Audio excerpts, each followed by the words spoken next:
Stephon Castle is a lottery pick. We saw that develop throughout his only season at UConn, earning the Big East Freshman of the Year award, helping UConn win his second straight natty. 6'6", 210 pounds, big playmaking guard with a two-way game.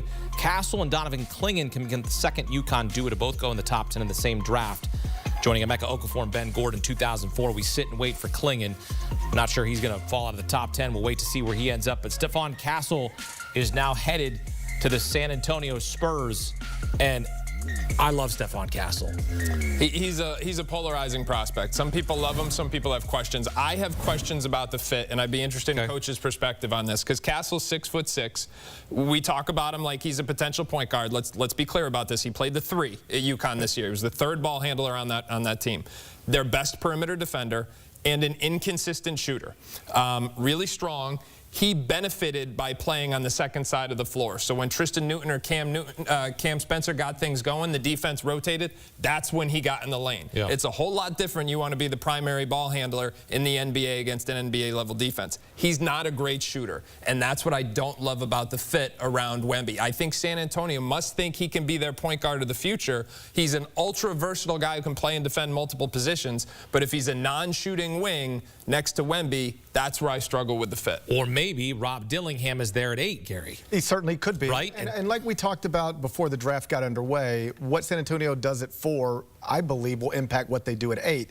So they're going to need to add shooting probably with their next first-round pick, provided that they take it. I could argue this one different ways. First, I'll tell you the stuff I like. I like the way he was comfortable fitting in at UConn. You know, he's a McDonald's All-American, like projected lottery pick who was fine not being the guy. I didn't need to take all the shots, score all the points, get all of the attention. When you go join a franchise led by Victor Wembanyama, you're never going to be the guy. You have to be one of the other guys, and he seems very comfortable with that. Incredible perimeter defender, so now you got him to pair with a guy who might someday, if he stays healthy, break the record for Defensive Player of the Year awards. That's all great stuff. The shooting concerns me, and I'm glad you pointed out, just because Stephon Castle goes to the combine and says, I think I'm a point guard, doesn't mean that he is. Just saying I want to play point guard doesn't mean that you can. I'm not ruling it out, but he's not there yet. I'm not even saying that this is a bad pick or the wrong pick, but, you know, everything you hear about Wemby is add shooting all around him, and with this pick, you clearly didn't do that. Pop is going to tell him what he's playing. Listen, what grade are you giving this? I'm just going to say B-. I'm going to say nothing else because I want to hear what the Spurs point guard thinks about the Spurs point guard. Based on what I've been told, projecting him forward, they actually think he can be another DeJounte Murray. That's how they feel about this kid. Okay. Because remember when DeJounte came out of Washington and they drafted him, they had to work on his shot. Yep. This kid's shooting mechanics are very poor, but can he improve? The Spurs historically has had a really good player development program. So they really like his size.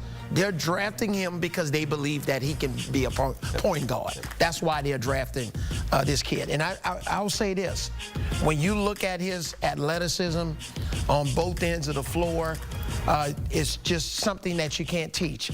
I would say his comparison somewhat, you look at what Oklahoma City did, obviously they had Shai Gilgeous-Alexander, but Josh Giddey wasn't a guy that was a knockdown, consistent shooter. They moved him around a lot, even in a dunker spot.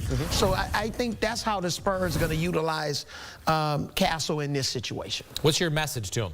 You're going to call and talk to him on the phone? What are you telling Stephon Castle playing for the San Antonio Spurs?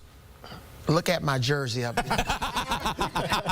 Number 6. Number 6. And when you turn number 6 around, you turn it to number 9. That's Tony Parker. So we take pride in really representing the Spurs and the culture.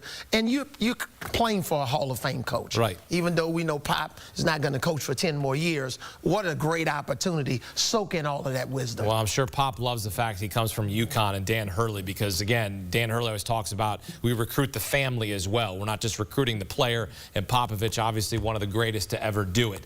Coming up, the Detroit Pistons. Well, they're in the 5th spot because they're one of the worst teams in the NBA. They finished with the worst record in the NBA in back-to-back seasons. What are they doing with the 5th overall pick? That's next on the clock, presented by Jeep.